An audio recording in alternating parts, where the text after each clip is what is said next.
क्यों कहा जाता है कि अगर उस समय सिविल वॉर में टोबी मैगवायर वाला स्पाइडरमैन शामिल होता तो कैप की टीम का शायद ही कोई सदस्य बच पाता। अरे कहना क्या चाहते हो? मैं कहना चाहता हूं कि पहले वेनम को साइड में रख देते हैं, क्योंकि टोबी के लिए वेनम बस एक सूट जैसा था जिसे वो ऐसे ही अलमारी में फेंक देता था। कई लोग बोलते हैं कि टॉम हॉलैंड वाला स्पाइडरमैन ज्यादा पावरफुल है क्योंकि उसके पास हाई टेक सूट था, आयरन मैन का सपोर्ट था, जबकि टोबी वाला स्पाइडरमैन सिर्फ अपनी फिजिकल स्ट्रेंथ पर लड़ता था। लेकिन फिर भी ज्यादातर लोग मानते हैं कि original Spiderman literally cheat code जैसा स्ट्रॉन्ग था। सबसे पहले बात करते हैं स्ट्रेंथ की। जब टॉम हॉलैंड वाला स्पाइडरमैन ग्रीन गोब्लिन से लड़ता है तो कई पंच मारने के बाद भी गोब्लिन आराम से हंसता रहता है, लेकिन टोबी वाले स्पाइडरमैन ने तो कुछ पंचेस में ही ग्रीन गोब्लिन की हालत खराब कर दी थी। नॉर्मन ऑसबॉर्न तक डर गया था। लोग कहते हैं कि टॉम हॉलैंड ने भारी ब्रिज संभाला, आधा कटा हुआ शिप रोक लिया, लेकिन टोबी के सामने ये सब छोटी बातें लगती हैं। टोबी वाले स्पाइडरमैन ने अकेले अपनी ताकत से तेज रफ्तार ट्रेन रोक दी थी। फिजिक्स जानने वाले समझते हैं कि फुल स्पीड में आती हुई ट्रेन को रोकना कितना इंसेन फीट है, और सबसे बड़ा प्रूफ तो तब मिला जब तीनों स्पाइडरमैन एक साथ दिखे। टॉम हॉलैंड पूरी ताकत से अटैक करता है, लेकिन टोबी बिना एफर्ट लगाए उसका पंच रोक देता है। उसके चेहरे का एक्सप्रेशन ऐसा था जैसे बोल रहा हो, भाई खाना नहीं खाया क्या?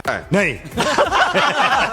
स्ट्रेंथ के मामले में टोबी क्लियरली डोमिनेट करता है। अब डिफेंस देखो, टोबी वाला स्पाइडरमैन ग्रीन गॉब्लिन के पंपकिन बॉम्ब्स तक झेल गया और रनिंग ट्रेन को पैरों से रोकने की कोशिश भी की। कई 100 फीट ऊंचाई से गिरने और डेडली पंचेस खाने के बाद भी वो कुछ सेकंड्स में वापस उठकर लड़ने लगता था। वहीं टॉम हॉलैंड वाला स्पाइडरमैन कई बार सूट की प्रोटेक्शन पर डिपेंड करता दिखा। ज्यादा हेवी डैमेज आते ही उसकी हालत खराब हो जाती थी। शायद यही फर्क था प्योर म्यूटेशन और टेक्नोलॉजी के बीच। अब बात स्पाइडर सेंस की। कई लोग सोचते हैं कि एंड्रू गारफील्ड ज्यादा फास्ट था और टॉम हॉलैंड की स्पाइडर सेंस ज्यादा एडवांस्ड थी, लेकिन असल में टोबी इतना एक्सपीरियंस्ड और पावरफुल हो चुका था कि कई अटैक्स उसके लिए थ्रेट ही नहीं रहे थे। इसीलिए जब एंड्रू गारफील्ड पहली बार टोबी से मिला तो उसकी स्पाइडर सेंस लिटरली एक्टिवेट हो गई थी, जैसे उसके सामने कोई इंसान नहीं बल्कि ह्यूमन स्किन में छिपा मॉन्स्टर खड़ा हो। टोबी वाले स्पाइडरमैन के पास ना जीनियस साइंटिस्ट वाला टैग था, ना आयरन मैन जैसा बिलियनेयर मेंटोर। फिर भी वो सिर्फ अपनी रॉ म्यूटेंट पावर और एक्सपीरियंस से एवेंजर्स के ज्यादातर हीरोज को टक्कर दे सकता था। यहां तक कि डायरेक्टर्स ने भी माना था